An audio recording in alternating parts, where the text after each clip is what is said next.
This episode of the My Latin Life podcast is brought to you by Language Blend, the new best way to learn Spanish.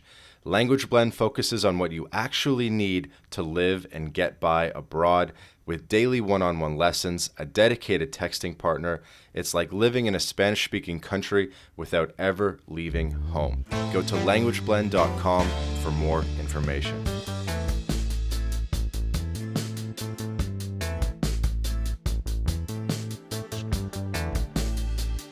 Welcome back to the My Latin Life podcast. Since 2014, My Latin Life has been your trusted guide to traveling and living in Latin America. My guest today is Mauricio Lara. He's an attorney at law and tax lawyer based in Costa Rica. Mauricio, how's it going? It's going well. Thanks for having me, Vance. Very excited to be part of your podcast. Absolutely. I know we've been trying to put this together for a while, so I'm happy we finally made it happen because this is our first dedicated Costa Rica episode, which is well overdue. Awesome. Again, Mauricio is an attorney. He specializes in international tax law. So this is going to be a very, very value-packed episode. And we're going to talk about all the juicy topics, stuff that you'd probably have to pay a lot of money for a consultation to listen to. So we're going to make this as valuable as possible for the audience. So we might bounce around, but just as a preview, here's some of the topics we're going to talk about in this episode. Investor residency program, digital nomad visa, updated travel visas, the Costa Rican tax system, how to open a bank account for foreigners, forming companies in Costa Rica, fintech in Costa Rica, crypto, real estate investments, cost of living, birth tourism in Costa Rica. It's an ambitious agenda for this episode, but we'll try to get through as much as we can. Sound good? Excellent. Let's do it. All right. Where should we start? So number one on the list was the new investor residency program. Do you want to tell us a little bit about that? Absolutely. Okay, so in 2022, Costa Rica had a new government that came into power. So this government has, this isn't even my motto, but the motto that they have established is that they don't want red tape. They want a red carpet for foreign investors. So all of their actions have been directed towards creating a more, I would say, investor friendly community in Costa Rica that can allow investors to easily invest in Costa Rica, and also provide those investors that are bringing that foreign investment into Costa Rica with additional tax benefits that can basically secure their decision in making Costa Rica their home, and also attract more foreign investment, which is actually a pivotal matter that this government is focusing on, so that they can attract more foreign investors into the country. So this law was one of the first laws that was passed in this new government. So it's basically an update to the existing investor residency program that was established in Costa Rica, where they have now lowered the minimum investment threshold, which used to be $200,000. They have now lowered that to $150,000, which that allows a foreign investor to invest in either real estate, in companies or existing companies in Costa Rica. They can also invest in securities and bank deposits in Costa Rica, Okay, so they could which do a would CD or exactly. okay, that's And huge. yeah, that's huge. And there's actually different thresholds that you need to consider. So, based on the new investor residency program, you can invest $150,000 in real estate or in a business. Or if you're setting up a security or a time deposit, that threshold is actually $60,000. except that that program isn't under the investor visa. It's under what is called the rentista Right. residency program, So that's the one which I've is I've been basically. familiar with, and I think maybe Mhm. the audience will be a bit because I've tweeted about it in the past and stuff. So the 60K, sorry to interrupt, but yeah, so the 60K is the one I'm familiar with, which is the rentista, and now we're talking about the 150K one. I guess both are continuing to exist concurrently, and what would be the advantage of putting in the extra 90K? Do you have like a is it PR instead of TR? Is it a quicker path to citizenship or what would be the benefit? Okay, so that's actually a very good question. So the investor residency is directed more towards people that want to invest in the country. So that's why it's directed towards either buying real estate or investing in a running business, or even setting up the investor's own business in Costa Rica. The rentista program is basically I mean, the rentista would basically translate to like fixed income. So it's actually people that have a fixed source of income that is not derived from Costa Rican sources, which under that perspective, they basically assess the minimum investment on what they have determined to be like the minimum income that this person should have when they come to Costa Rica, Hmm. which has been established at $2,500 per month. So that basically comes around very close to the $60,000 threshold, Right. where you can either have that in a bank deposit, where the bank will basically provide to the immigration authorities the proof that that person received the $60,000 in Costa Rica and is now spending like $2,000 per month.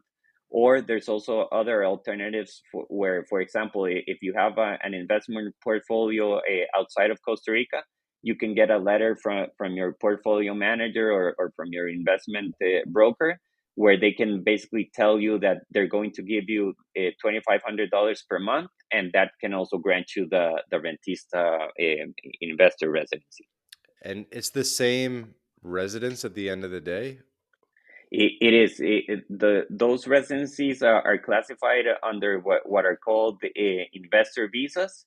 So there's actually three categories under which you can qualify for the investor visa. So the first one would be the $150,000 investment in real estate or a business.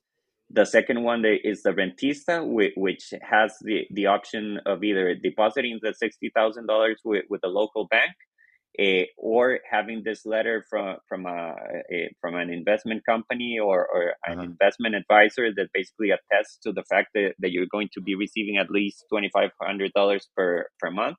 And then the third Right. one is for retirees, where Hmm. they only need to show that they receive $800 per month, and that would also grant them the status as a retiree in Costa Rica. Okay. Cool. Cool. And just one more time, if we had to if someone had the question, hey, Mauricio, should I send you guys 60K for the bank deposit thing, Hmm. or should I send you guys 150K to do Exactly. the investor thing? What are we telling them? Yeah, that is also a very good question. So it's going to be mainly focused on what the intention of that person is. I mean, we've actually seen with a lot of digital nomads that perhaps they're moving around different countries, or they don't want to establish a base in Costa Rica yet. So basically this grants them the option to start to play around with the investor visa in Costa Rica, where they can start with perhaps with a residency program where they don't have to buy any real estate, they don't have to establish their own business. They can basically receive the same income that they're getting from sources outside of Costa Rica, and get Hmm. that path to their residency. Or I mean, something that we saw a lot back in 2021 and 2022, where people that were actually selling their homes, or they were moving away from their existing home bases. So if they're going to be investing in real estate, it just makes sense that if they're going to invest that money in Costa Rica, they can also get a path to residency without actually having to Hmm. have that deposit in place. So I mean, if you're going to buy real estate in Costa Rica, I'm positive that you're probably going to spend more than $150,000. So Right. it just makes sense that you would also apply for the investor visa. Now, if you're not on that path of perhaps buying real estate or setting up your business in Costa Rica, we can use the same income that you're already receiving to basically provide to the government that you're receiving this income from abroad. And that can also lead to your path to residency in Costa Rica. Okay. Cool. And I realize for the audience, I'm making a bit of assumptions that you guys know a little bit about how the Costa Rica programs works or how the 60K works. And honestly, I'd rather get to some more juicy stuff than just like rehash some of those basics.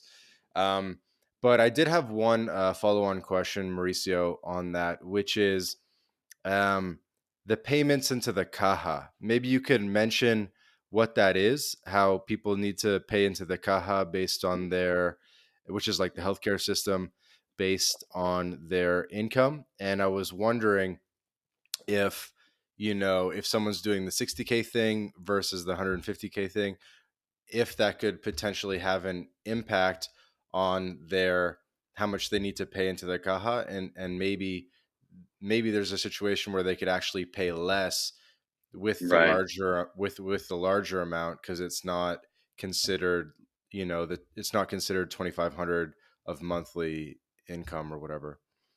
That's actually a very good question that you're asking. So, Costa Rica has a universal social security system where basically everyone in the country that's employed or self-employed is required to register with the Costa Rican Social Security Agency, which is commonly referred to as CAJA, because the full name is Caja Costarricense de Seguro Social.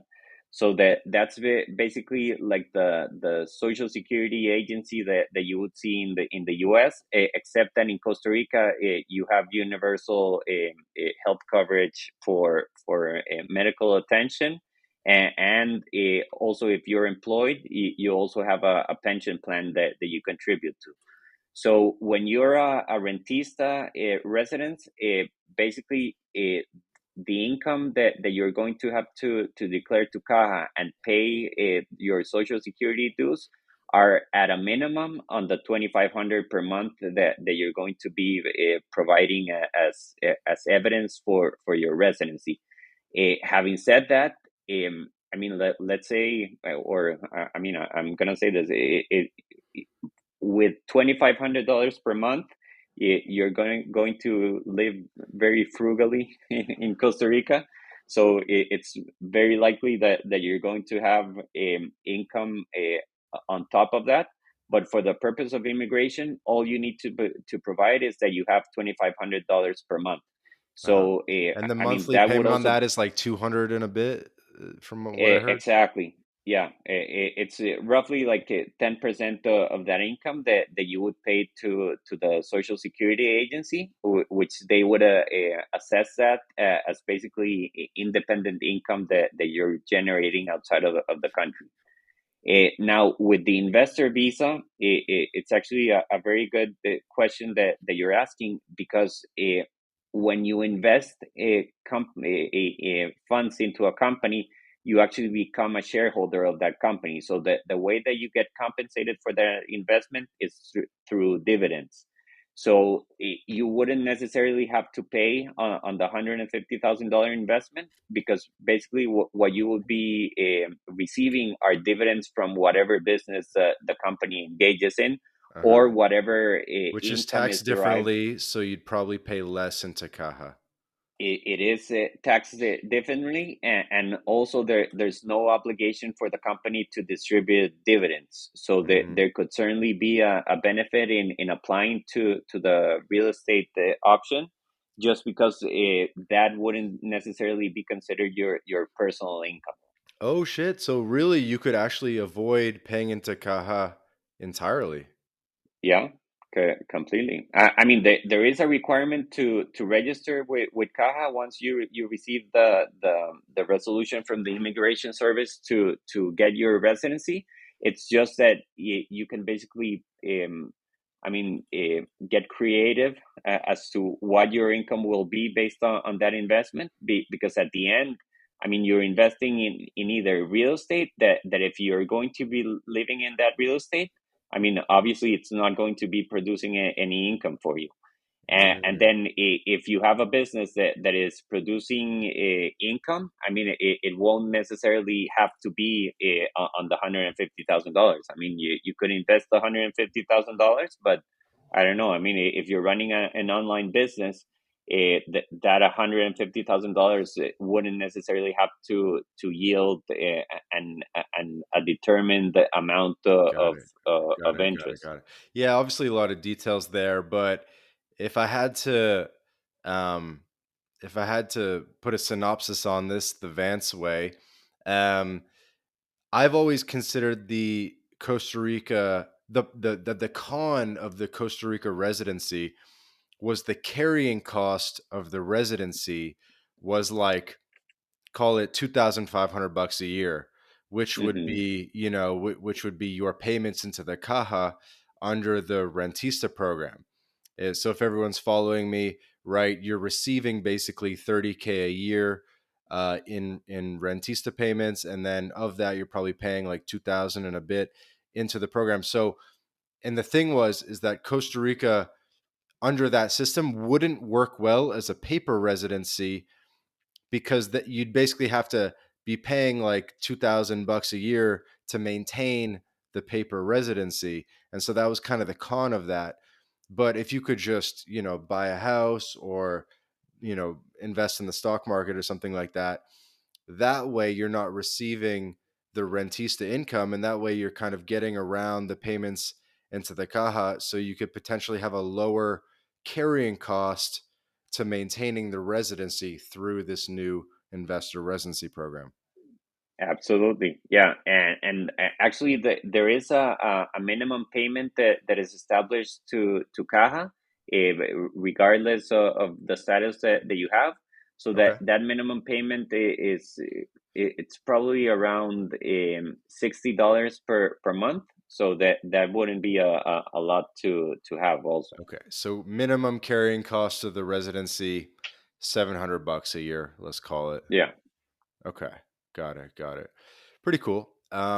Hey guys, quick break from the episode to tell you about BitRefill. BitRefill allows you to shop online and in person without banks, converting your crypto directly into merchant balance. We're talking gift cards to Nike, Amazon, Apple, Airbnb, Hotels.com, and many more, all paid for with crypto. BitRefill offers more than 10,000 gift card options in 180 countries, including the USA, Canada, all across Latin America, including Brazil, Colombia, Mexico, Argentina, El Salvador, and many more. You can also apply the code MyLatinLife at checkout to get 10% back on your first purchase. Go to bitrefill.com for more information.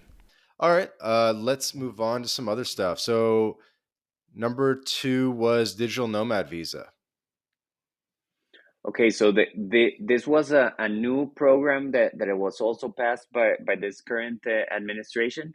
It had actually been proposed by the previous administration, but it had sort of like loomed over because the bylaws to that law hadn't been passed. So what one of the first executive decrees that the government issued was the bylaws to this digital nomad residency, which is basically like an expedited process that unfortunately does not lead to residency in Costa Rica, but it does grant a temporary permit, which is for 2 years, and it can be extended indefinitely for people that can prove that they have income from coming in from a company that is not established in Costa Rica. So they're able to file through the digital nomad program, which would basically allow a person that is working out of Costa Rica to have a 2 year permit that they can indefinitely renew. without having to go through the immigration process. Now, the setback of this option, as I mentioned before, is that it unfortunately does not lead to residency, but it certainly provides like a viable alternative for people that want to be legally within the country for an extended period beyond the tourist visa, and that can also allow them to continue to work in Costa Rica. Okay. And at least prior to the pandemic, visa runs used to be totally chill in Costa Rica, and I think a lot of retirees were doing visa runs for like 10 years straight. Is that Oh, still I have i- those clients. is that still a thing, or are visa That's runs still a still thing. is so Costa Rica is still okay with that as long as you leave and re-enter? Yes, but I do want to make basically an update to what has happened. So Costa Rica previously had a maximum tourist visa of 90 days, and just last in the past 2 weeks they have actually extended that to a maximum of 180 days, which is what you would normally see in the US and Europe. Hmm. So now you have the ability to stay up to 180 days current during your tourist visa. Very cool. Is that for Canadians, Americans, Europeans, or Yeah, yeah. I mean, there's a list of 40 different countries that can get this visa. Obviously, it includes the U.S., Canada, most of Europe. It also includes people that might have other nationalities, but they have a U.S. or Canadian visa. Mhm. So if that's the case, they can also get the up to 180 days. That's huge. That's actually Yeah. awesome.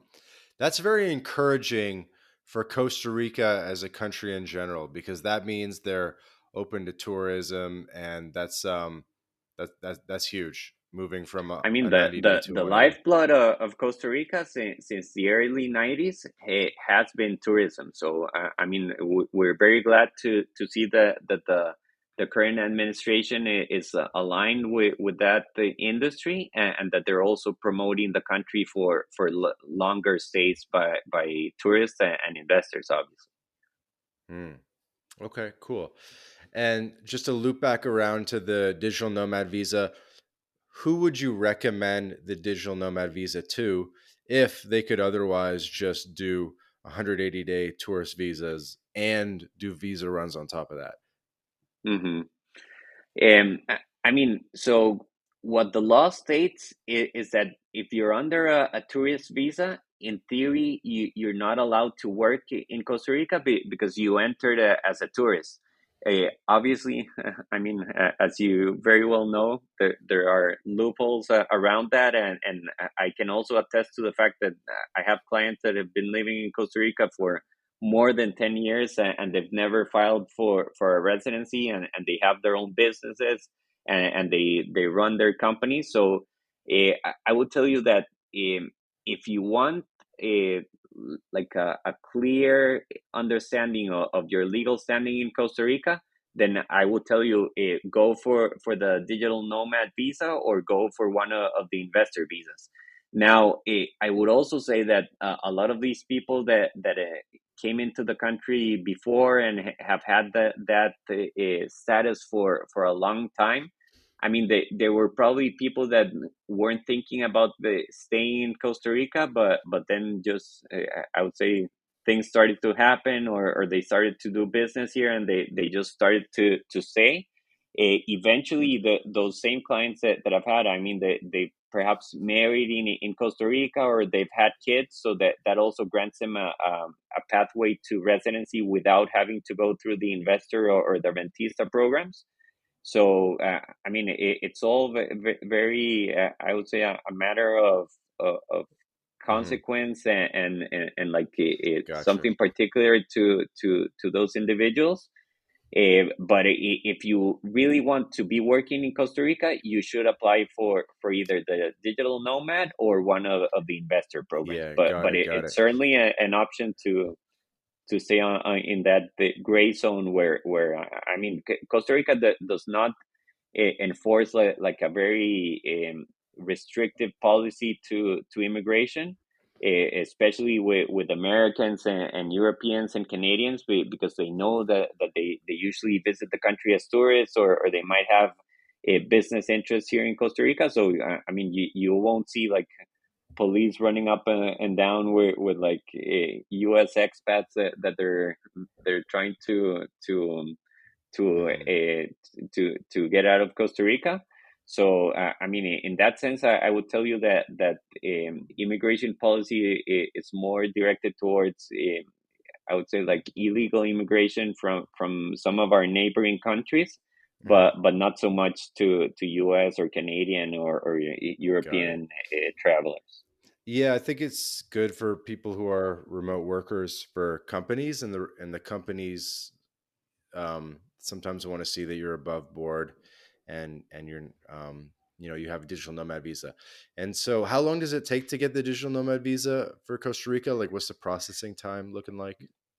Okay, so because they launched this as an independent program from the traditional investor visas, they actually have an online website where all of the documents are filed, so that it's not necessary to physically appear before the immigration office, or to file documents with them. The process is taking probably between 3 and 4 months to be approved. So basically, once you submit the documents, it's going to take like 4 months to get the resolution from the immigration department. Hmm. But it's also very important to clarify that from the time that you file, you're already considered to be under a legal status in Costa Rica. So even if during that time you haven't received your approval, you are still allowed to be in the country, even if you run through the tourist visa period. This actually used to happen a lot with the previous tourist length that we have, which the maximum was 90 days. So usually investor visas take, I would say, between 6 and 7 months to be approved. So that actually led to a lot of people being sort of like legally in the country, because they had already filed for their immigration status, but Hmm. their tourist visa had already run out. So under those scenarios, it's already been ruled by the Constitutional Court, and the Immigration Department also attests to this, that Hmm. if you have from the moment that you file, you have already normalized your status in Costa Rica. So you are considered to be legally within the country, even if your tourist period expires.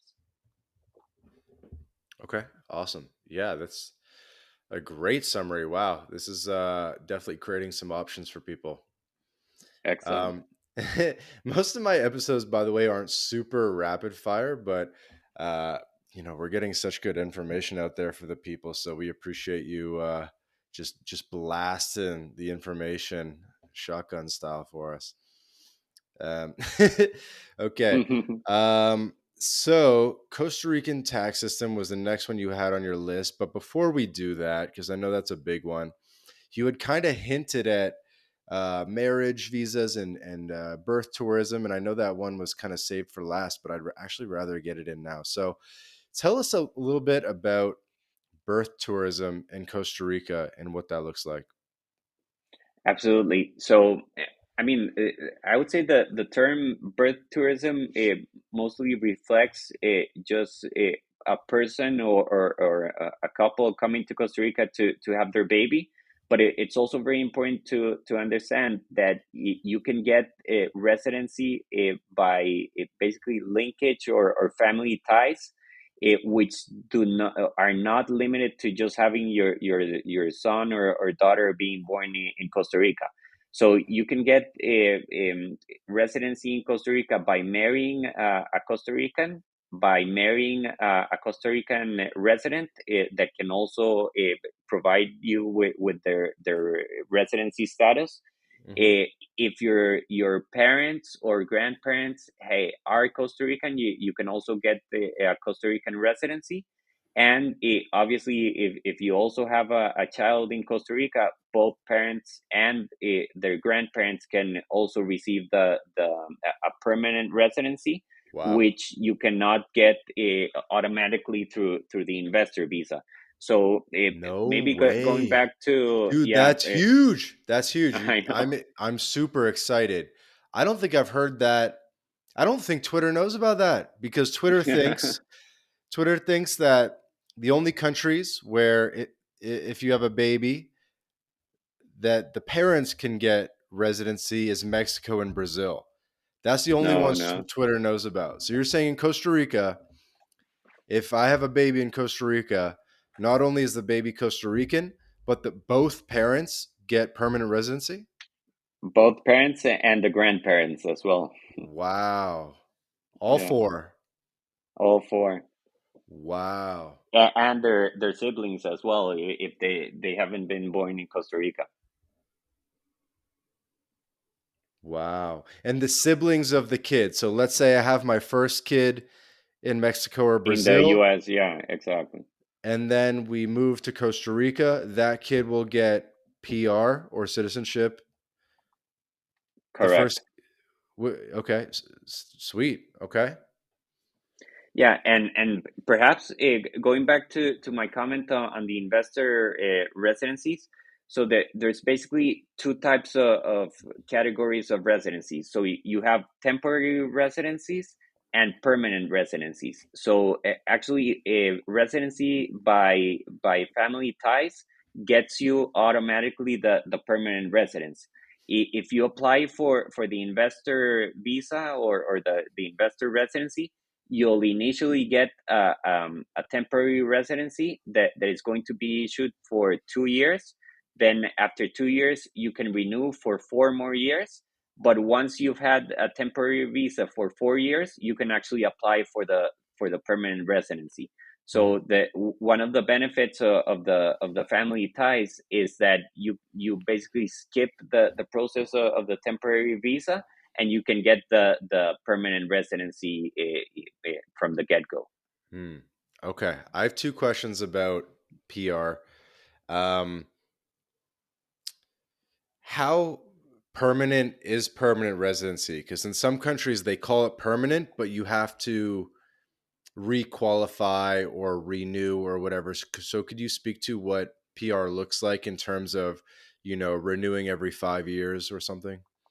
Yeah, so your permanent residency is renewed every 4 years.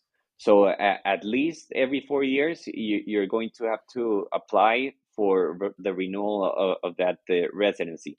Now, it's also very important to understand that if you have family ties to a Costa Rican, after 5 years of having your permanent residency, you can also apply for citizenship. Hmm.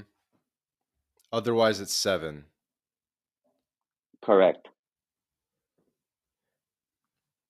Okay, cool. And do you have to re-qualify? Like, if it was the investment, do you have to maintain the investment, or No, do you have to once it be there? Do you have to take your photos again? Kind of just like, what is the friction of renewing? sure.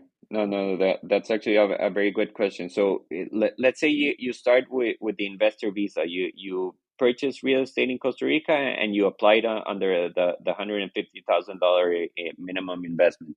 So you'll get your first residency for 2 years. Then the next time that you renew at the 2 years, you're going to get it for four.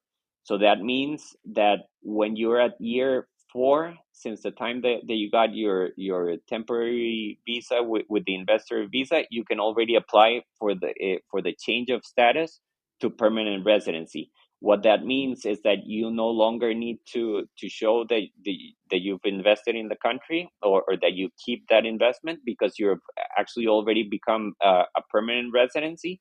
And permanent residencies are in Costa Rica are issued under what is called free of any conditions. So basically, you have no obligation to report to Caja, and you also have no obligation to provide that investment is being made in Costa Rica. Okay. I'm still just stunned about the PR for the parents. That's definitely one of the biggest game changers I think we'll get from this episode. That's Awesome. really No, there's a huge opportunity there. And I mean, at the end, we have first class healthcare systems here in Costa Rica. I mean, there's international hospitals that own hospitals here in Costa Rica. So, I mean, birth tourism, I think, is certainly going to be a very interesting option for a lot of couples that are looking into these paths to residency and also having different nationalities. Mm. Do you know roughly how much it would cost to have a kid in Costa Rica, like all the hospital fees and so forth? Well, I actually have three kids of my own, all of which I've had in a private hospital here in Costa Rica. So if it's a natural birth, so not a C-section, all the fees that you're going to pay is roughly like $1,800, which that includes like a one night stay at the hospital and all like the services that they provide. And if you have a C-section, there's like other surgeons that they need to be paid and everything. So that option is going to be like $5,000. So it's either the natural birth, which is 1,800, or the C-section, which is 5,000. Okay. Congrats, by the way, on three kids. Yes, thank you. Okay, that sounds like basically the same as Mexico in terms of pricing. Okay, interesting. Yeah, and that's out of pocket, obviously. Uh, like Well, you, like I I would have would thought you also would have had insurance, but obviously well for an no, American or but Canadian, no, but actually, let me tell you, I have an international insurance policy that covers me in Costa Rica, and that also includes the birth expenses. So I actually had to pay nothing out of pocket. I mean, there's a lot of international insurance companies that work in Costa Rica, and they also provide their products to expats. So, except that what you need to consider is that most policies have like a 9 month period where from the time that you acquire the policy up until those 9 months, basically you can't get pregnant because it wouldn't cover you. But right? after that time has passed, the insurance company will cover everything. So I actually didn't have to pay anything of myself. And actually, all three of my kids were born through a C-section. So I mean, I did manage to save some money there. Interesting. Okay, very cool.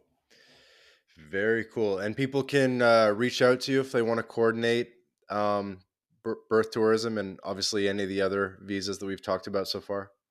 Absolutely. Yeah. Sweet. Well, that's one of the goals of this episode, obviously, for people listening. You guys can reach out to Mauricio for anything that we're talking about and maybe mention my Latin life, you know. but definitely For sure. Mauricio comes highly recommended. We've been in communication for probably over 6 months or a year at this point. Yeah, probably a year now. Yeah. Cool. So I think that more or less exhausts all the visas for now. So maybe we can move on to some tax, business, money stuff. How's that sound? Excellent. I mean, that's the next stage, starting to plan for your retirement. Hey, everybody. Hey, everybody. Quick break from the podcast to tell you about Language Blend, the best new way to learn Spanish. Language Blend was co founded by Jake Nomada, friend of the podcast, decade of experience in Latin America. And Jake and his team, they put everything into this program that they wish they had in terms of how to level up quickly with your Spanish language skills. Because the faster that you can get conversationally fluent in Spanish, the better the experience that you're going to have in Latin America.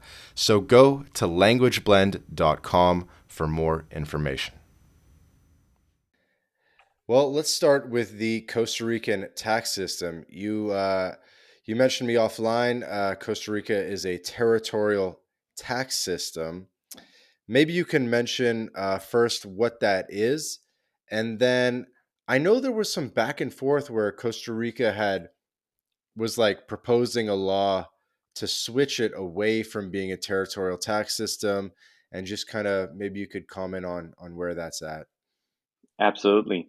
Okay, so at the time, Costa Rica continues to be a territorial tax system. Basically, what that means is that you are only taxed on your Costa Rican source income. So basically, any income that is derived from Costa Rican sources is, so let's say you're being paid by a Costa Rican company, or you have a business that is generating income in Costa Rica. You would basically be have the obligation to file for those taxes that you have received on that Costa Rican sourced income. Now, if you're receiving income from sources that are not derived from Costa Rica, let's say a company that is paying you from outside of Costa Rica, or you have investments that were made outside of Costa Rica, or you have rental property outside of Costa Rica, that income is not considered taxable in Costa Rica. So anything that you receive outside of Costa Rica, you have no obligation to report it in Costa Rica or pay any taxes in Costa Rica. So basically, tax systems across the world mainly are segregated into two categories. So there's basically territorial tax systems and global tax systems. I can tell you that probably 80% of the world operates under a global tax system. With certain caveats that need to be considered, where a lot of these countries have established what are known as treaties to prevent or offset double taxation, because those treaties are basically directed at preventing you having to pay taxes in two jurisdictions over the same income. So let's just take let's say Canada as an example. So if you're a Canadian citizen, you're living in Canada and you're getting income from a Costa Rican company, you're going to have to report that income to the Canadian tax authorities and pay taxes on that income. Now, if you're receiving that income in Costa Rica, it's very likely that you had to pay some taxes in Costa Rica. So basically, the Canadian authority will grant you basically a tax credit on whatever foreign income you already paid. A double taxation treaty would basically come into that scenario and provide you with a preferential tax rate on the income that you have derived from a source outside of Canada. So that, for example, if the Canadian income tax is 30%, then you would pay a fixed 15% on the income that you derive from Costa Rica.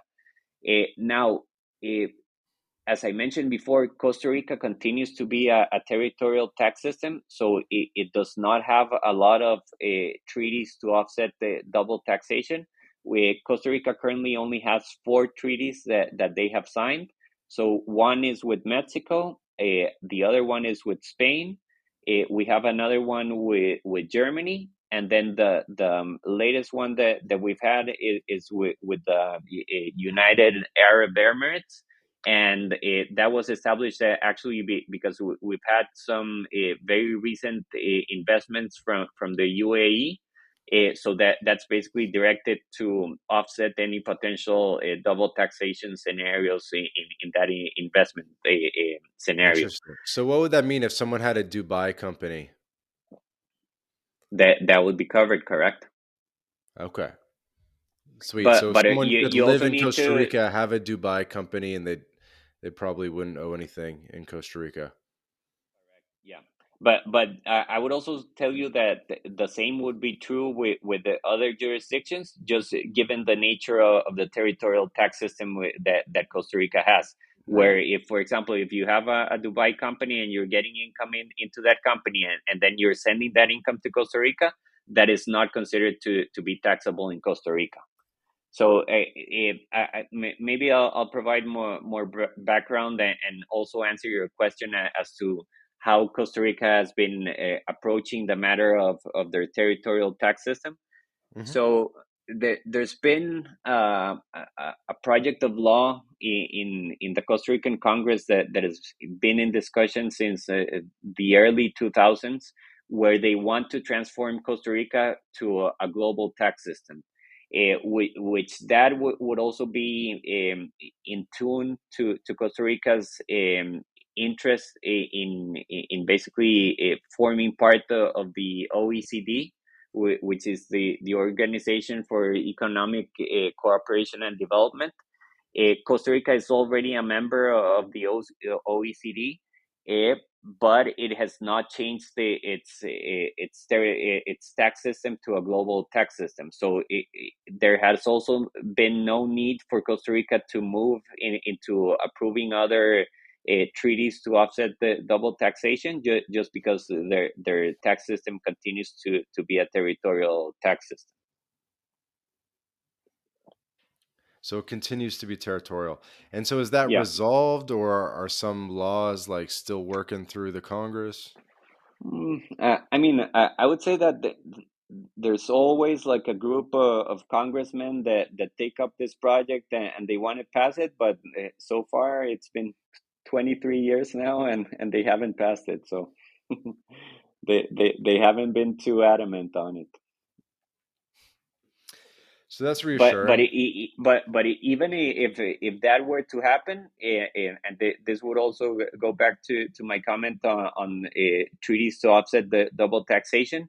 If Costa Rica does move to a global tax system, they will most certainly have to establish treaties to offset double taxation, which would then grant people that are residing in Costa Rica or living in Costa Rica a preferential tax rate depending on where that income is sourced from.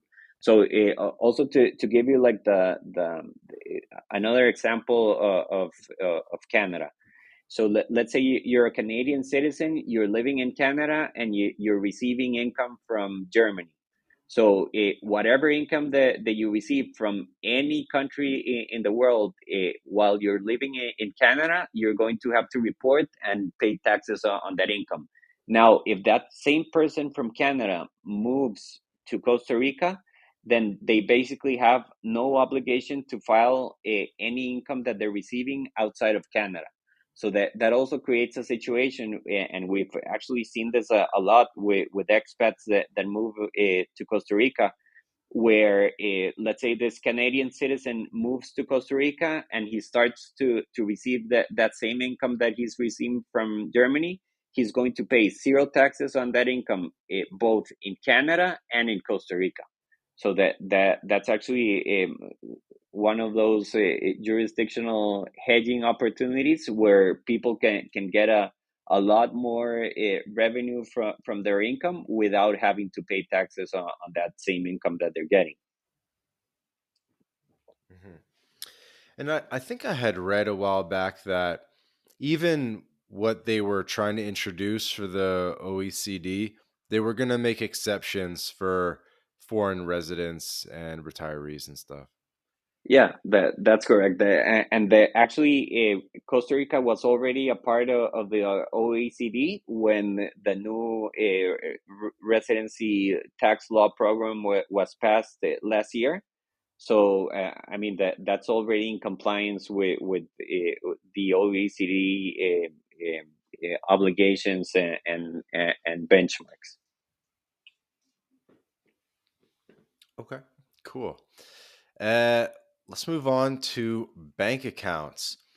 How does it work opening a bank account as a foreign national in Costa Rica?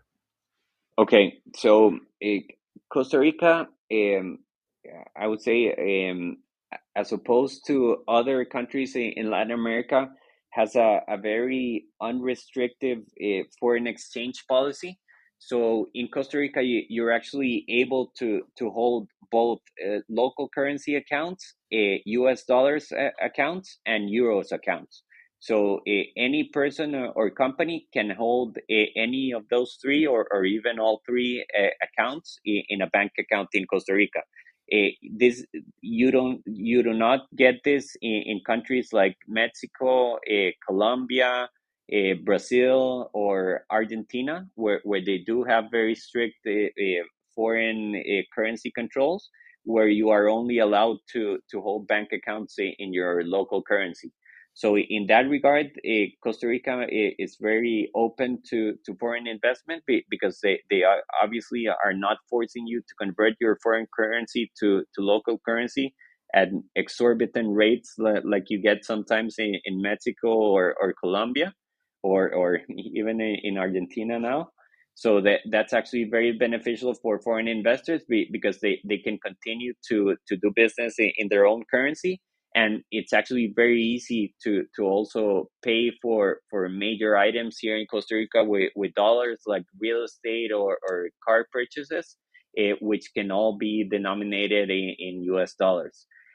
Now, in terms of banking, there are certain restrictions to foreigners opening bank accounts. So one of the restrictions that they have is that a bank will only open an account for an individual if that person is current with their tourist visa extension. So let's say you come to Costa Rica today, you have your 180-day visa or tourist visa, you're allowed to open a bank account during that period. So, for example, if you're to try to open that bank account after the 180 days were passed, the bank will tell you that they cannot open the account until you basically do your next visa run. Yep, makes sense. So be current. Yeah. Now, another alternative to having a personal bank account is forming a Costa Rican entity, whereby that entity is already considered to be a Costa Rican local entity. So you can basically open a bank account with a company, regardless of your immigration status or your residency status. That's cool. So even if someone didn't have residency in Costa Rica, there's still a way to either have a bank account or something just to be able to, you know, uh, do your day to day banking in Costa Rica. Absolutely. Yeah, and actually, Costa Rica has a national payment system that is run by the Costa Rican Central Bank, which is called SIMPE, which is basically the national electronic payment system. So, an issue that a lot of foreigners get into is that, for example, they'll come into Costa Rica as a tourist, they'll open their personal bank account, and then they'll try to do like bank to bank transfers, and they're not able to do those because they don't have a national ID that has been issued to them, which would be in the form either of the Costa Rican national ID or the DMEX, which is basically the document that is granted to residents in Costa Rica. If the person doesn't have either of those, then for sure I would recommend for that person to set up a Costa Rican company, because that company will have a local tax ID that will allow them to execute those transfers through the payment system. Cool. So, talking about tax ID, that's actually a really big topic for foreigners, especially the Canadian and European, and basically anyone that's not American listening to Yeah, this. Anyone yeah. that's not America American is a listening to this. whole. Yeah, America is a whole podcast that we can do just on the U.S. tax system. Right. So for Americans and Europeans, they might be interested in switching their tax residency to Costa Rica in order to exit the Canadian tax system, exit the European tax system. Could you speak to the process of getting that tax ID? And you probably have to get something like a certificate of tax, a tax resident certificate, certificado de residente fiscal. I'm not sure what Yeah. exactly they call it in Costa Rica. In order, to have that documentation. Yeah, that's actually a very good question, and I mean, you've obviously, I mean, you obviously know a lot about the taxation and residency. A lot of people, when they think about residency, they're just thinking about like national IDs or residency in a country, but there's actually a whole other world that exists with regards to just tax residency in another country. I have already spoken about the residency process and how that process works, but it's amazing to see how easy it is to get a Costa Rican tax residency or like a tax residency certificate.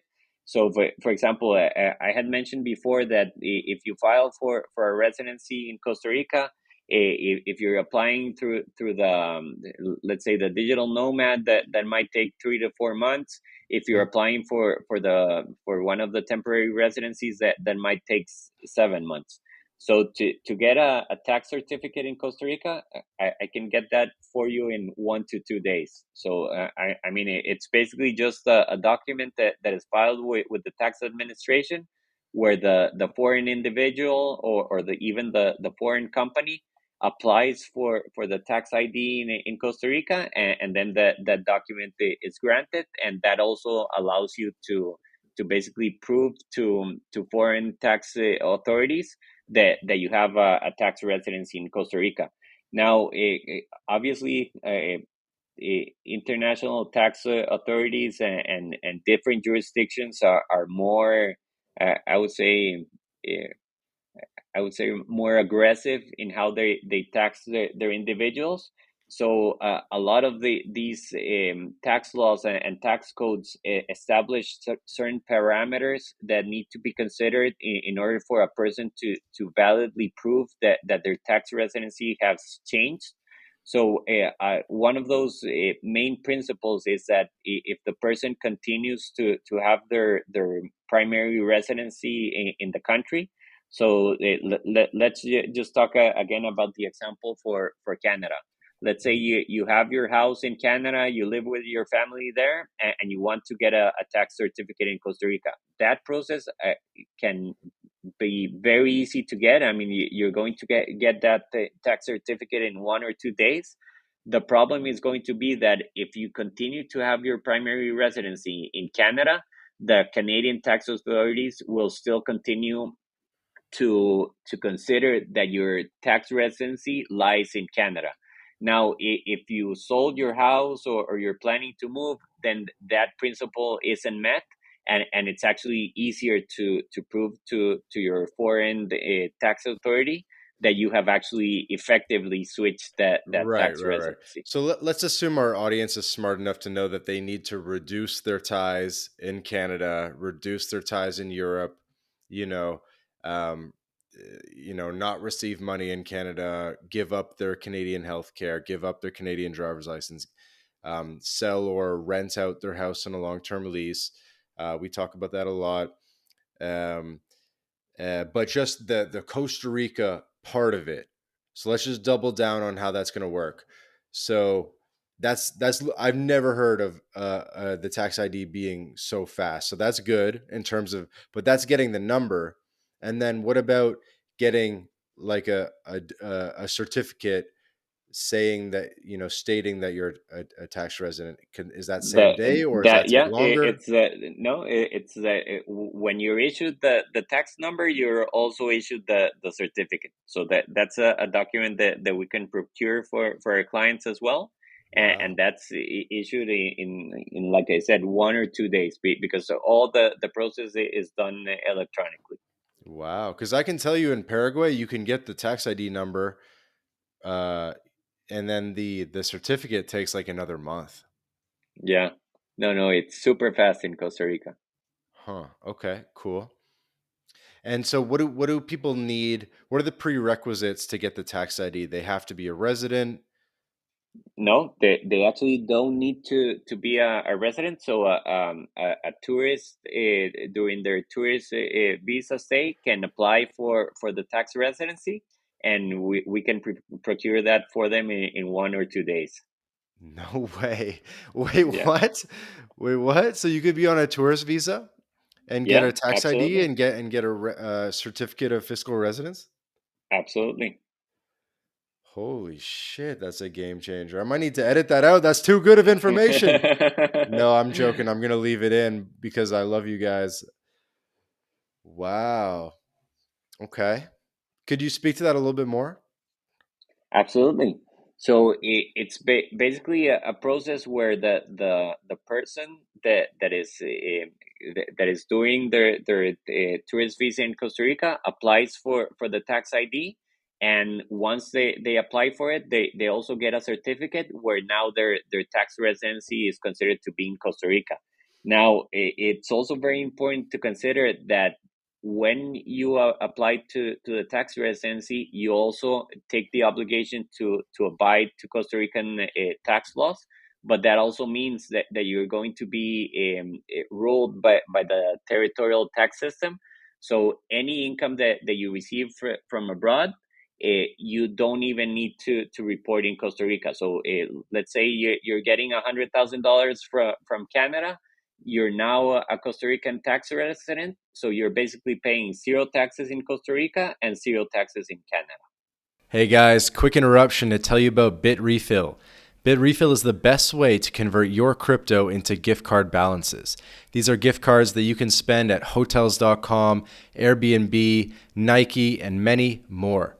You may remember Joel Valenzuela, previous podcast guest. He's been living on crypto exclusively since 2015, and he's a big consumer of BitRefill. And so I asked Joel, I said, what do you like most about BitRefill? He said that he likes the instant delivery, the precise amount so that you don't have to juggle a lot of gift cards, and he loves the global selection. Nobody else has this much selection of gift cards, over 10,000 gift card options across hundreds of countries. Go to bitrefill.com to sign up, and you can also use the code MyLatinLife for 10% back off your first purchase. Go to bitrefill.com for more information. Damn, what was I gonna say on this? What does reporting look like though? Like in other countries, you still have to report. You're just reporting a lot of zeros. Like, are you reporting monthly? Are you reporting quarterly, annually? Right. So you report once a year. So the Costa Rican tax year runs from January 1st through December 31st. It used to be different, but this was changed in 2019. So before, the tax year ran from October 1st through September 30th, but they have now changed it to basically comply with what most of the world follows, where you now have a tax year that runs from January 1st through December 31st. You'll file for income tax once a year. And then if you have an activity that is subject to Costa Rican value added tax, which Costa Rica did pass a value added tax in 2019, which now levies the sale of goods and services, you would have to file the VAT return every month.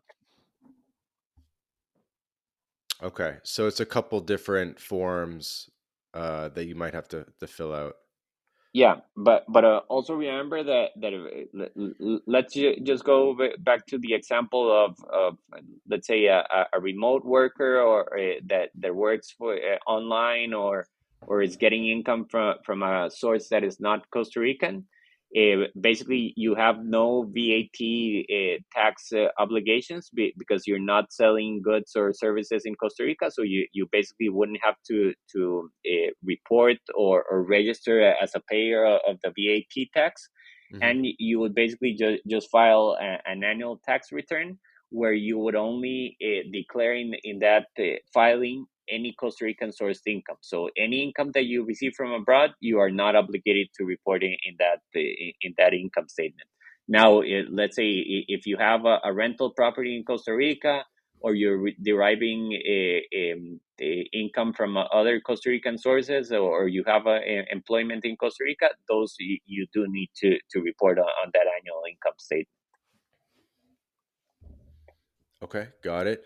And I assume people need to show up in person to get the tax ID. Do they have to? show up in San Jose and go to, a government office? Okay, so um, I mean, there's basically two ways to do that. You can do it yourself, obviously, and you can go to the tax authority with your passport, and you can apply for it. Or what is customarily and what a lot of expats prefer is that they'll grant a power of attorney to either their attorney or their accountant Hmm. for that individual to file that petition for them. So that actually it works very well for a lot of people here in Costa Rica, because usually a lot of expats they don't come to downtown San Jose, or they don't go to like the major cities. They mainly stay like in the Hmm. coastal areas, or in like the more tourist areas. Right. So those tourist areas are usually further away from the tax authorities different offices that they have across the country. So they usually prefer to grant this power of attorney to either their attorney or Yeah. their Yeah. accountant, A or private is someone good. they know, and then that person processes the request for them. And that basically means that they don't have to visit a government office at all. Do you have to be do the individual have to be in the country and like maybe send their passport or send a copy of the passport with the stamps? Or could I power of attorney you right now and you could just submit for me even though I'm not in Costa Rica and you could literally get a tax ID without even having visited the That country? That's perfectly possible, and I must also add that we've done that for clients as well, where they haven't even been in the country, and they have granted us the power of attorney, and we have filed that request for them.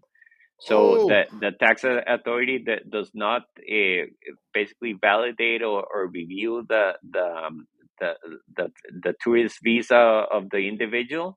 They basically just require the name that is stated on the passport. So they don't even go into validating their status in Costa Rica, or if they came in or out of Costa Rica. wow. I really hope the listeners appreciate how juicy of information this is. This is unreal. Yeah, you're honestly completely changing my opinion on Costa Rica as a valid option within Latin America. Well, I'm very glad to hear that. Wow. Wow, wow, wow. This is huge. Wow.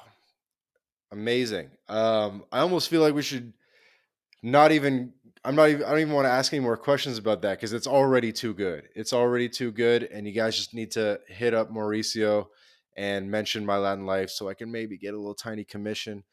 But yeah, huge, Mauricio, huge. Okay. One or, we'll be respectful of your time. One or two last things. I know we wanted to talk about crypto.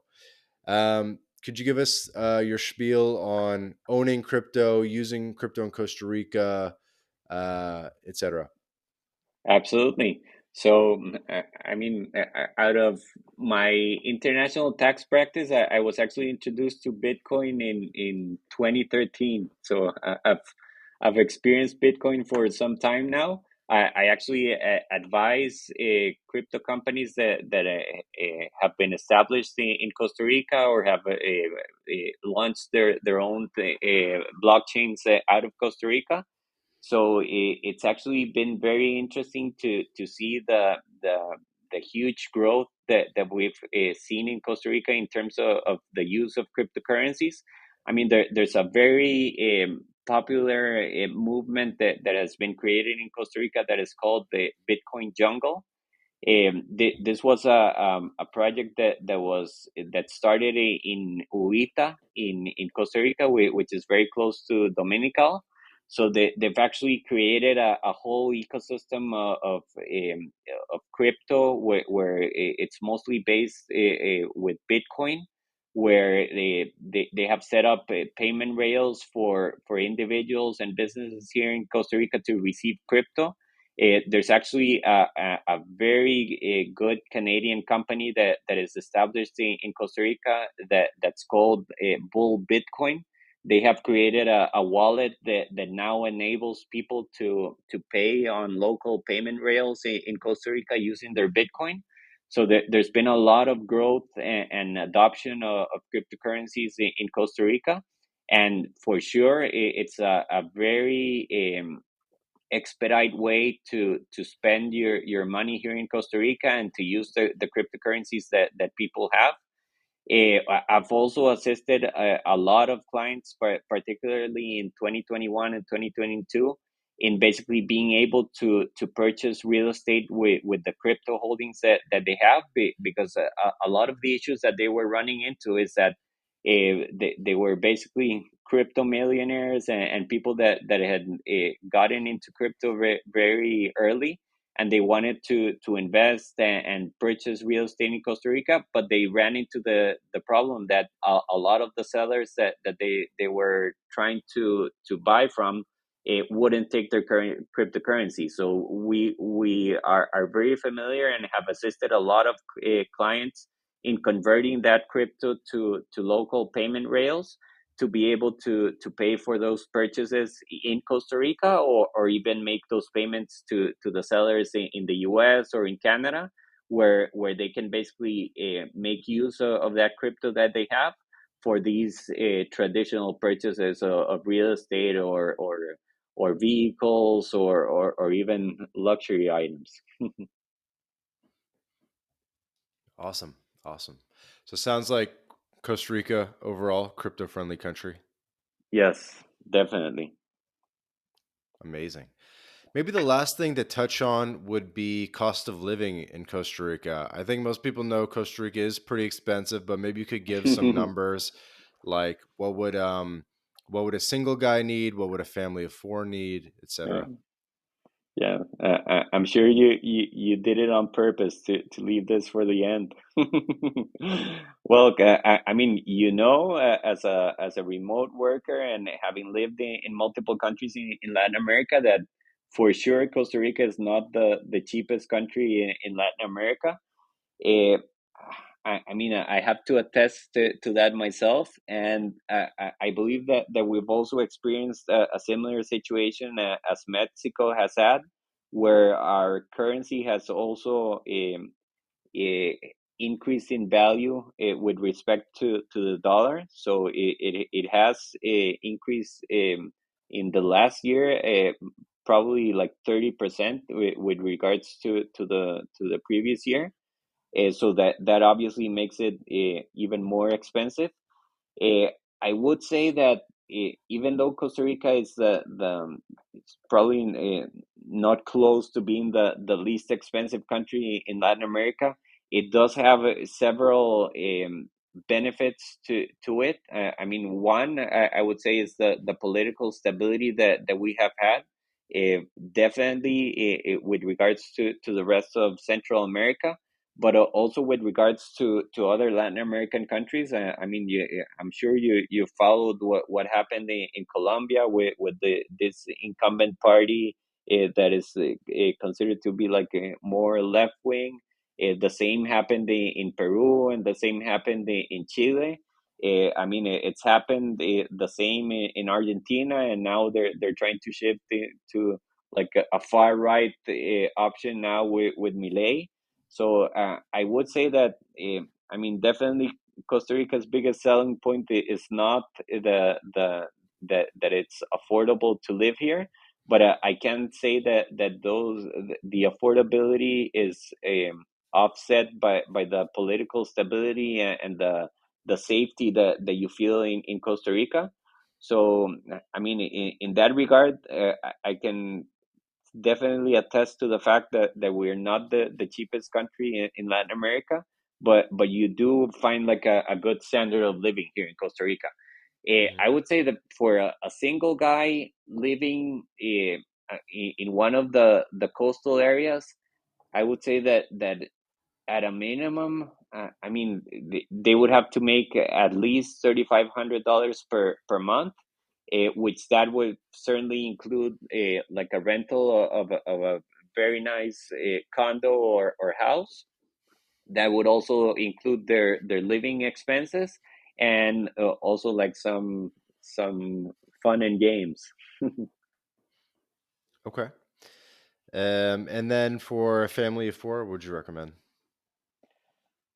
I would say, at least, considering like tuition for private schools and everything, I would say at least 8,000 per month.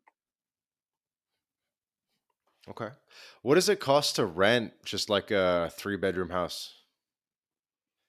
So that's going to vary greatly based on location, but I can tell you that let's say in the neighborhood where I live in and where our offices are located, which is in Escazú, which is like a suburb just west of downtown San Jose. I mean, you can easily rent a house, a three-bedroom house, like a modern house for, I would say, 1,500, $1,800 per month. Yeah. Cool. That's not too bad. So we're looking at like comparable to, prices where people are coming from, but you get the added benefits of just these enormous tax benefits, which Exactly. which more than outweigh any like small cost of living variation. Well, let's just take the example of Canada. Let's say you're making $80,000 per year. You're currently being taxed probably north of 30% per year. I mean, by just moving to Costa Rica, you're already saving that 30% because you're basically paying zero taxes in Canada and zero taxes in Costa Rica over the same income. Hmm. Exactly. Yeah, it's a no-brainer. It's a no-brainer. Um, Amazing. Anything else that you wanted to mention? We'll get to the shout outs and all that in a second, but anything regarding what we've talked about so far where you wanted to add an additional asterisk or you wanted to elaborate on anything, or you think we did a good job of covering the bases? I think yeah, for sure we've covered a lot of the topics that we discussed. Um, Obviously, for sure, I'm sure that there's going to be some follow up questions or comments, and I'm open to a new podcast on like more specifics, so that we can expand on those items for sure. Definitely. Yeah, definitely be a lot of ways to collaborate in the future. Especially as, like I said, you've definitely opened my eyes to how business friendly Costa Rica can be and how it's really a much better option for digital nomads, expats, and retirees than I had originally anticipated. So, thank you so much, Mauricio, for coming on and telling us more about Costa Rica. No, you're welcome. It's been a pleasure to be a part of this podcast, and hopefully we can do more in the future.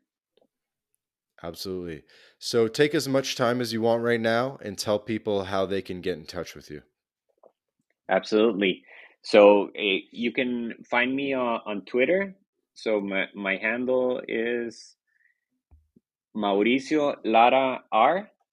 You can also email me at Mauricio at laralegalcorp.com. And you can also find our website at www.laralegalcorp.com.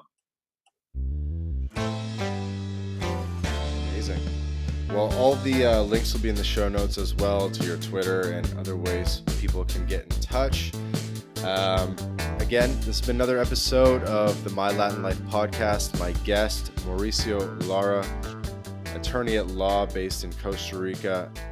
You're welcome, Vance, and hopefully we'll do this again.